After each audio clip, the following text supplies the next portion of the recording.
We are in Judges chapter 6. Judges chapter 6. And we're going to start this morning by, again, putting everything kind of into the time frame. So, again, most scholars put the period of Judges between 1450 BC and 1000 BC, about 450 years. And precise dates are obviously still debated about. Gideon appears in Israel's history approximately 40 years after Deborah and Barak. So remember 2 weeks ago, we talked about Deborah and Barak and how they overcame the Midianites and everything was good. And remember what I told you about Judges? We have that cycle, right? So we do great, yay! And then we fall back into sin, and then we get into servitude, then we cry out to God, and God brings out a judge. Yay! All right, so we go, well, yay, yay, all right? And you think, how many times can you people do this? Yeah, anyway, don't get too crazy, all right? Don't look at us. That's them people, not us, but okay. So just remember 40 years, because sometimes when you read in the Bible, if you're just reading through Judges, and you read the end of Judges 5 and you get to Judges 6, you don't realize there's 40 years in between that, okay? And so that's why I bring that up. All right, so let's look at the people, and I almost don't like calling Old Testament people characters, because that makes them sound like a person in a play, but the main people in this particular story. How about that? It sounds like a character. Whatever. Anyway, so we have the Midianites, and they had been oppressing the Israelites for about 7 years. We have the angel of the Lord. The angel of the Lord appears to Gideon, seemingly in the form of a man. Judges 6:14 makes it clear in this case that the angel of the Lord was God. There are some cases where the angel of the Lord, it can be assumed that the angel of the Lord is Christ in pre-incarnate form, but in this case it seems like it is. And then Gideon was the 5th judge of Israel, and God used him to free Israel from the oppression of the Midianites. He was given the name Jerubbaal, which means let Baal contend against him. Often we see the opposite. We see they change their name to, God is great, or God is salvation. God is our salvation. But in this case, Gideon has his name changed to say, let Baal contend against him. Baal obviously was the God, put in quotation marks, of the Midianites. All right. Gideon lived near Ophrah, not on the map, which is in the territory of Manasseh. See map. See, I put little things in there for me. Okay? So in Manasseh, is it this one? I thought there was a thing there. There we go. There's Manasseh. Okay, there's Manasseh. All right? And so Gideon lived in this area over here. Okay. All right. And this becomes important. Now, do you remember back when we looked at, Steve, I'm sorry, can you give me a little bottle of water, please?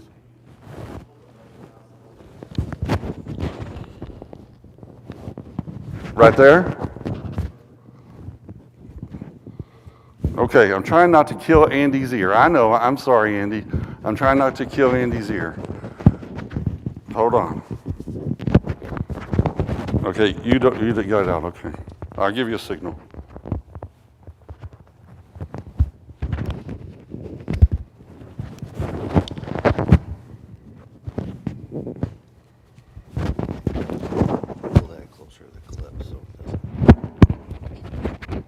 See, no, you're right. It rubs against that, and then Andy hates me for that. How's that gonna work? If it doesn't rub anything. Okay, yeah, as long as it doesn't rub. Okay. All right, give it a shot. All right, don't move. All right. So again, okay. So do you remember when we were looking at Barak? And Deborah, there were several tribes that didn't help, right? There were several tribes that didn't participate. Okay? It's a bigger map. So 5 sections here in Judges that we're going to look at. Midian oppresses Israel. God raises Gideon up. Gideon then destroys the community idols. And then Midian and Gideon gather their armies, and then the sign of the fleece. Everybody remembers the sign of the fleece. Chapter 6, verse 1. We're not going to read the whole chapter. I'm not going to read the whole chapter, but we're going to read portions of it. So then the children of Israel did evil in the sight of the Lord. So the Lord delivered into the hand of Midian for 7 years, and the hand of Midian prevailed against Israel. Because of the Midianites, the children of Israel made for themselves the dens, the caves, and the strongholds, which are in the mountains. When we talk about they did evil in the sight of the Lord, what was the number one way that they did evil in the sight of the Lord? I'm sorry? Worship idols. Worship idols. They worshiped idols. Oh, man. I'm losing everything this morning. Okay. They worshiped idols. Why is that so evil? What's that? Because the idols aren't God. Because that's man-made, self-made religion, right? That's man-made, self-made religion. And I'm pretty sure, just going back in my Wayback Machine, that was one of them rules that God put on them commandments. You know, you shall have no other God before me. And it wasn't too long after they came out of Egypt that they started dealing with this idol problem. And here's fast forward. They're going to deal with this idol problem all the way to Babylon until they come out of exile. When the Israelites come out of exile, if you see in the New Testament, the Jews don't have that problem with idolatry anymore. They fixed that. But that was a continual problem with them. And the continual problem was that they made up their own little religions. And because they made up their own religions, well, you got to have a little God to go to, so they made up their own little gods. Now again, I'm glad we don't do that today. I'm glad people don't do that today. I'm glad people don't just start their own religions and, oh yeah, people do. Every day, a proliferation of them. And people do the same thing today. Now, it got so bad for the Midianites, the children of Israel made themselves dens and caves and strongholds in the mountains. The Midianites were oppressing them. It was so bad that they had to abandon, that they couldn't live out in the open. They had to go back into caves and mountains and cover themselves up and hide. So it was, whenever Israel had sown, Midianites would come up, also Amalekites and the people of East would come up against them. And they would encamp against them and destroy the produce of the earth as far as Gaza, and leave no substance for Israel, neither sheep nor ox or donkey. So what happened? So it got so bad that every time they sowed a little field, right? Oh, here's my little row of tomatoes. All right, I'm going to have some tomatoes. All right. No, you not. Because here come the Midianites. And it sounds like they really didn't take the crops, they just destroyed them. Why would you destroy the crops?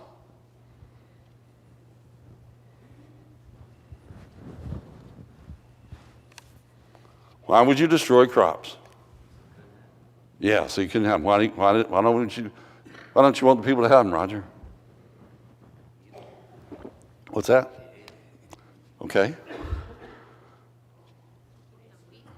There we go. You know, I wake up every morning, and I do one thing. If I don't do anything else throughout the whole rest of the day, I do one thing. Don't be looking at my stomach, Caitlin. I eat, okay? I eat. I'm going to find me something to eat that day, all right? It may not even be something I like, but I'm going to eat it. And they had to wake up every day. Now, this is an agricultural community. They ain't going down to the local Kroger to get the food, all right? They're raising the crops. And you destroy their way of making food, you're going to starve them to death. And not only that, you're getting rid of the stuff that the sheep and the ox and the donkey use. I can't roll a big row of corn if my ox and donkey are starving to death and they can't get down the road. And my sheep ain't producing any wool or milk. What am I going to do? So, the Israelites did what was evil in the sight of the Lord, and the Midianites stole their crops. And Israel was, well, verse 6 says Israel was brought very low because of Midian. And you can imagine, they'd be depressed, they'd be sad. They're like, oh my goodness, this is terrible. And the people of Israel cried out to God for help, and he sent a prophet to them to rebuke them for their disobedience. It's interesting, as you go through the Old Testament, and you look at these prophets, one of the things that we do as we look at these prophets, and these judges, especially the judges not only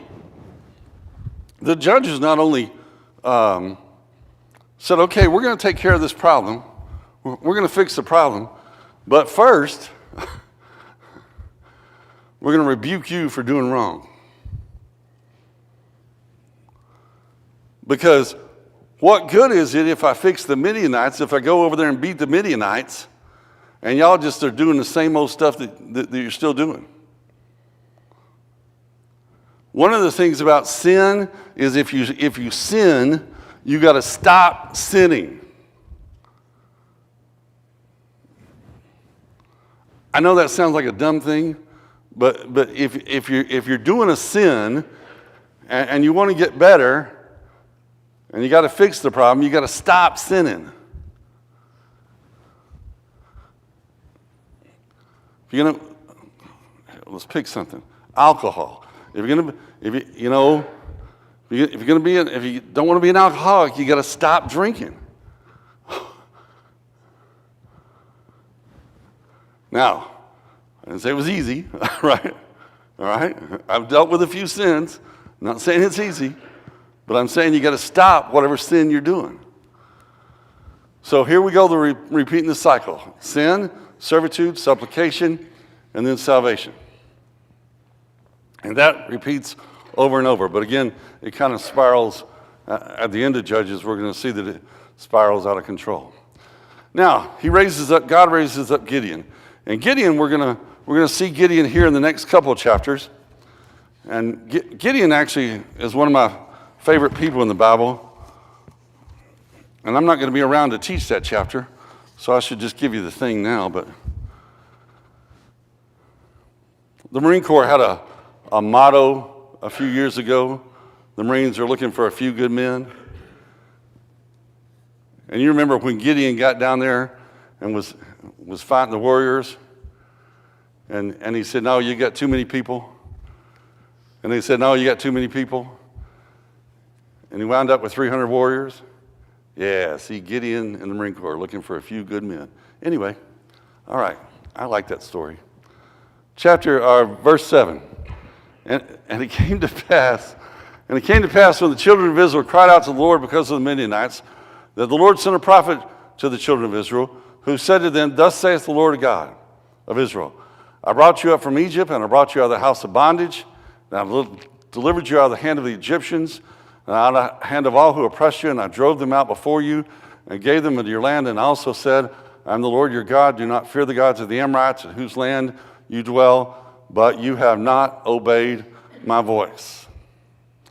One of the things I have noticed is that, again, with the prophets and the judges both, almost all of them go back to that foundational moment. I brought you out of Egypt. I'm the God of Abraham, Isaac, and Jacob. I'm the God of Moses. I brought you out of Egypt. Why does God have to tell them that?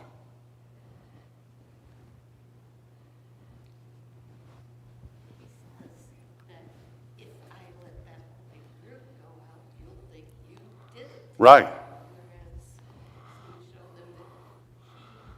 He's the one. We have a memorial of Christ's death, burial, and resurrection. Because we are forgetful people. Because we forget stuff. I know none of us do, but I forget my wife's birthday every now and then. Not anymore. I mean, first couple years, but not anymore. And I don't ever forget forget my anniversary. My kids' birthdays, I got a phone now, so they're all on the phone, so it pops up. And we all have Facebook, so some of us have Facebook, so it pops up as a Facebook thing. Happy birthday. I don't remember your birthday. Facebook told me about it. But we're forgetful people. And God has to remind these people that, hey, I'm the God that brought you out of Egypt. I'm the God that took care of you. And so the angel of the Lord went to Ophrah and found a man named Gideon threshing wheat in a winepress to keep it hidden from the Midianites. Now, this is a winepress. This is a picture of a winepress. And what they did was they put the grapes in there and they crushed the grapes down. And then what you don't see, there's a little tube running out to the side, and they'll collect the wine in that tube. That's a winepress. Why would you be crushing wheat or threshing wheat in a winepress? Keep it secret. Because it's down there below everything. Now, I'm sure y'all don't know this, but the way you thresh wheat is you take your rake and you throw it up in the air, and the wind blows, and the good stuff falls down, and the bad stuff falls away. And you collect that stuff up. You think you can do that very efficiently in a wine press? I'm going to tell you it's a little hard, especially since there ain't no wind coming through there. All right? You're down in a hole trying to do something that should be done out in the open. And you're doing it because you're trying to hide it from the Midianites. So the angel of the Lord told Gideon that he was with him. But Gideon wasn't too sure about that. And he asked the messenger why God allowed the Midianites to oppress Israel if he was on their side. Is that not a reasonable thing to ask? Yes, ma'am.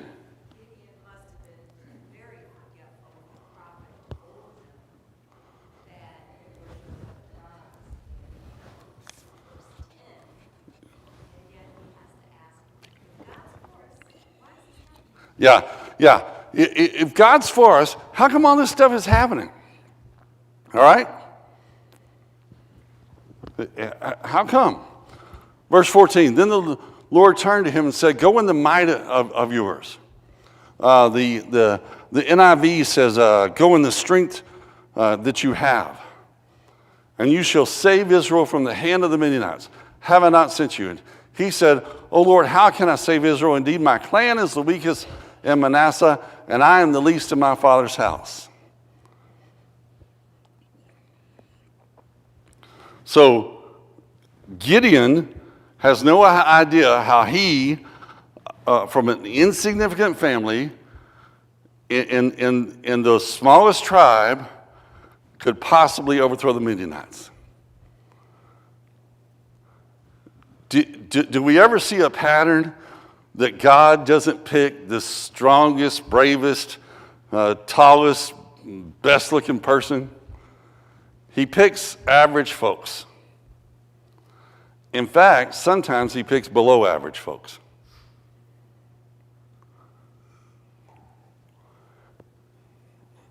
Don't nobody get offended, but he picks folks like you and me. He picks folks like you and me. I'm from the smallest tribe. What does he say? Indeed, my clan is the weakest in Manasseh, and I am the least in my father's house. There's 5 or 6 other fellows you could pick up above me. And God assured him that he would give him the victory. But Gideon wasn't convinced. He asked the Lord to show him a sign, to assure him it was really God who was commissioning him to do the job.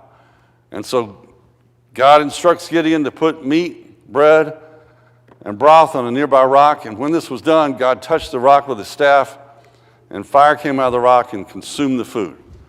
And then after seeing the sign, Gideon looked back to the Lord, but he had vanished.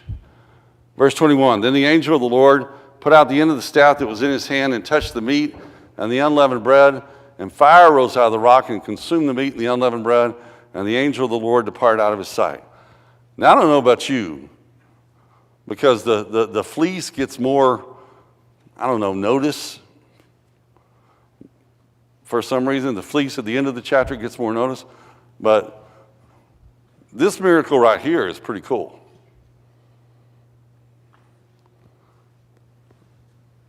And I want to go back to he asked the Lord to show him a sign to assure it was really God who was commissioning. Where do we get our signs from God today? Okay. Where do we get our signs from God today? I'm sorry? The Word. The Word. In the Word. All right? If I want to know whether God wants something or not, I need to check it against the Word. I've got to go and look at the Word. I can come up with a lot of great ideas. I can have a lot of fantastic ideas. I've got this great idea that I'm telling you right now would get 5,000 people in this auditorium. But I got to check it against the Word and see if that's the way God wants us to worship Him.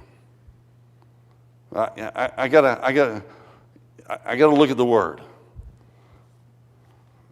That's one of the great things about having God's Word for us is that we get to examine that. We get to look at that so that we know whether we're doing what we're doing comes from His Word. And if it's not coming from His Word, we need to not do it. So, verse 25 through 32, he destroys the community idols. That night, God told Gideon to tear down his father's idols, the Baal and the Ashereth. And in their place, Gideon was to erect an altar to the true God of Israel and offer a bull using the wood from the Ashereth. Now, something really interesting happens here. And turn, I didn't put it on but look at verse 25. And that's 25 through 27, where he says, what I want you to do is take thy father's bullock, even the second bullock of 7 years old, and throw down the altar of Baal that thy father hath, and cut down the grove that is by it. And build an altar upon the Lord thy God unto this rock in the ordered place, and take the second bullock and offer a burnt sacrifice with the wood of the grove that thou shalt cut down. So the first thing he has to do is he's got to knock down the bullock in his father's house. He's got to knock down the idols in his father's house. Why would that be significant? Before I go out and beat up on the Midianites, I got to knock down the idols in my house. Why is that significant? I'm sorry? They're not important. Okay, they're not important. So he shows he's going to use God instead of the idols. Okay, what else?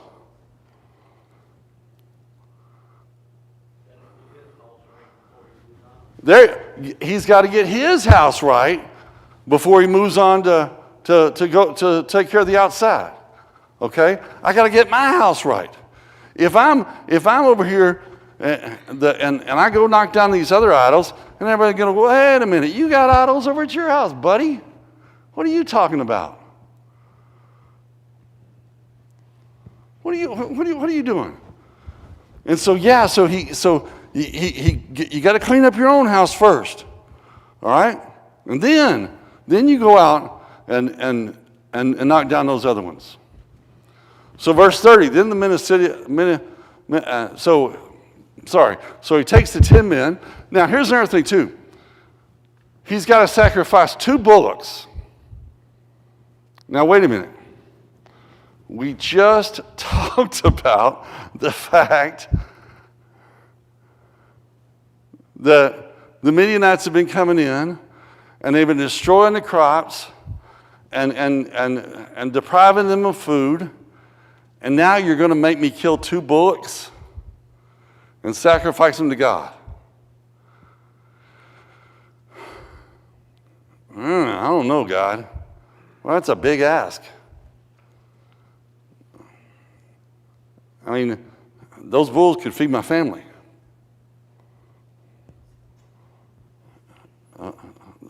Those bulls could feed my community. Those bulls could take care of my... God, you're asking me a lot here. I mean, I'll go beat up on some people for you. I ain't got no problem with that. But, I mean, you're asking a lot.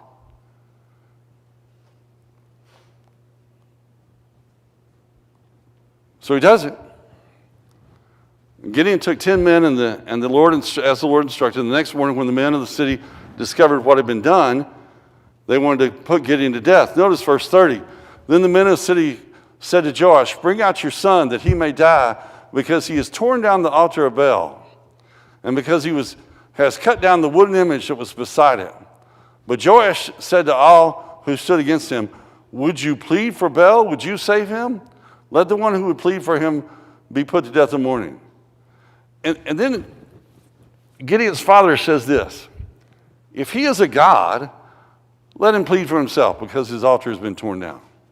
If he's really, truly a god like you say he is, he can take care of himself.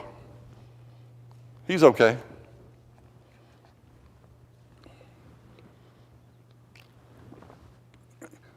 There is a little bit of a significance, irony, if you will, that the fire that they used came from the false god's idol, the false god's wood. So don't let that escape your notice.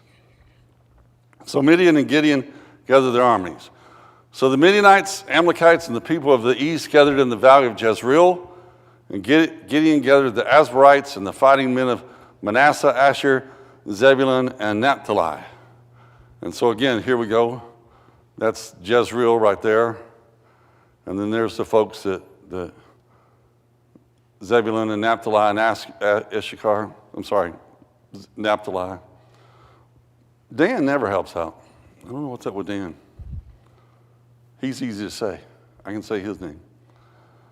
So, then we get to the story that everybody knows about. Gideon wanted to make sure that God was on his side, so he asked the Lord for another sign. And he laid a wool fleece on the ground and asked God to cover the fleece with dew, but leave the surrounding ground dry. And then when Gideon woke up the next morning, the fleece was dry and the ground wet. And if you've ever been in a 7th or 8th grade class, Bible class, this is one of those little object lessons that they do. And I had one of my dear sisters one time. I remember this when I was a kid. Had a piece of wool and she put it in water and did a whole thing about it. Y'all don't remember that? Y'all didn't do that? Y'all look at me, when I give these illustrations like that, y'all just look at me funny.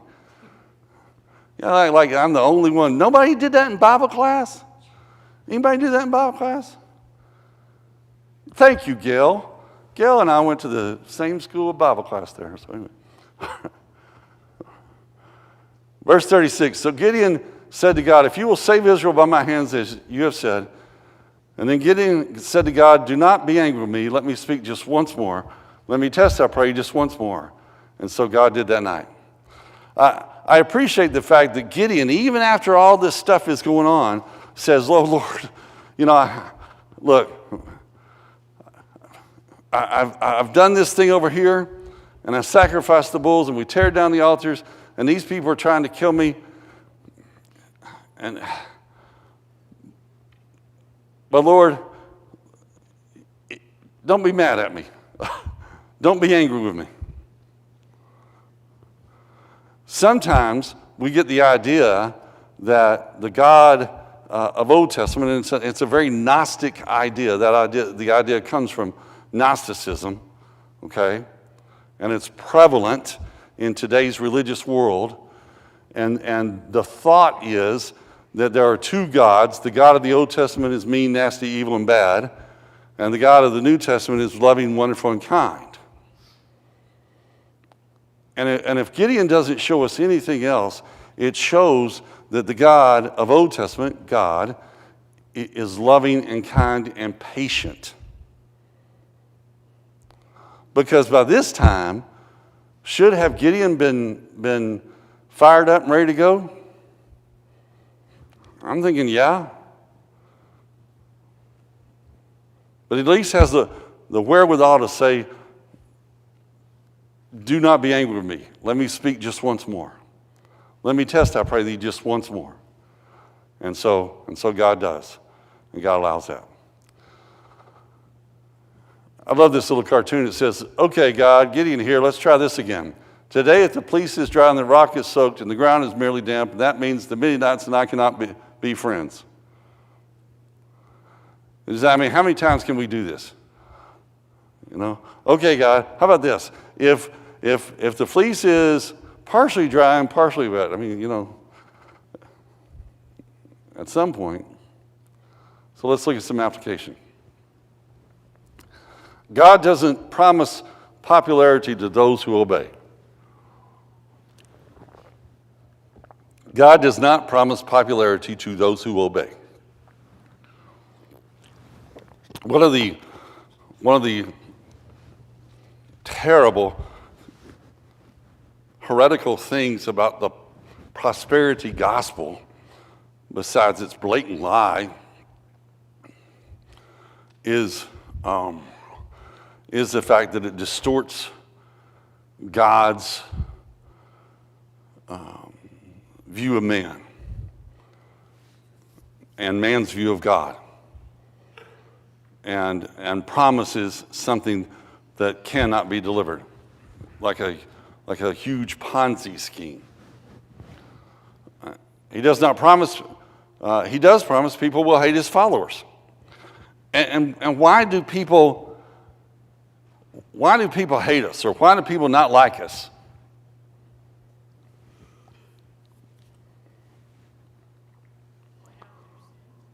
Okay, point out their sins. Because people don't like truth. Because if I don't have to deal with it, right? If I don't have to deal with it, then it ain't no bother. Well, when I was at work and somebody came up and used the Lord's name in vain, I'd say, hey, can you not do that, please? I'd appreciate it if you don't do that. Oh. And now I'm pointing out to them, and that's okay. So you know what? I didn't get invited to any of the cool parties. I'm all right with that.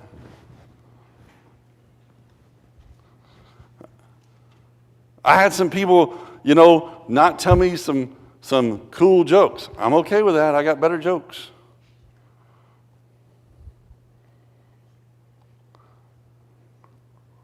Losing popularity is one of the sacrifices followers of God must be willing to make. Does that mean I should try not to be popular? I'm going to say that in a weird way, but I'm not seeking to alienate people, right? I'm not trying to alienate people. In fact, I'm trying to draw people to Christ. But at the same time, I got to be fully aware of the fact that some people aren't going to like me just because I follow Christ. Just because I say, you really ought to get married, have a baby, that sort of stuff. Just because I say, you really shouldn't kill an unborn baby. Just because I say, you really shouldn't go drinking and partying. Or you really shouldn't use the Lord's name in vain. Or you shouldn't be greedy. Matters how you talk to people. I'm not trying to lose popularity, but people don't want to hear the truth. People don't want to hear what God has to say. They don't want telling them. They don't want them telling. Say it again. They don't want anybody telling them what to do. Right? Yeah. I got a First Amendment right. Yeah, you do.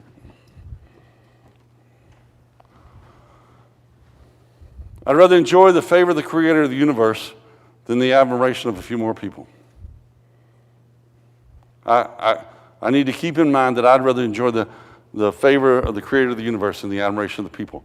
I say this all the time in my classes that I go to these I go do these funerals. I have not been to one yet. I have not been to one yet where the person who is there, that their family and or whoever's gathered for that funeral don't think that they're going to heaven. And I think to myself, you don't know nothing about God. How in the world would you want to go to heaven? I've been to a couple of atheist funerals. I'd have more respect for the atheist. I disagree with them, but I'd have respect for them. You know, if they say, well, they lived their life, it's all over. They're just like Rover, dead all over. And now they're just going to turn into fertilizer. I'd at least go, I have respect for you. You're wrong, but at least I'd have respect for you. But every atheist funeral that I've ever been to, they pray about them. Like, what are you praying to?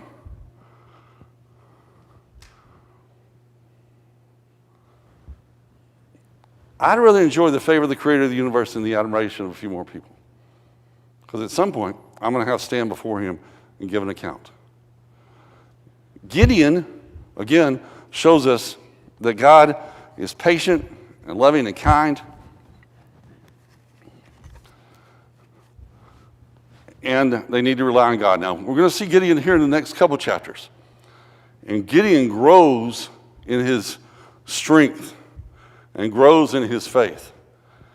And Gideon, even though he came from the smallest tribe and the weakest part of the family, turns out to be a very, very good warrior on behalf of God. All right. Questions, thoughts, comments before we end today's class? All right, very good. Thank you so very much. Next week, chapter 7, please read the chapter. Thank you.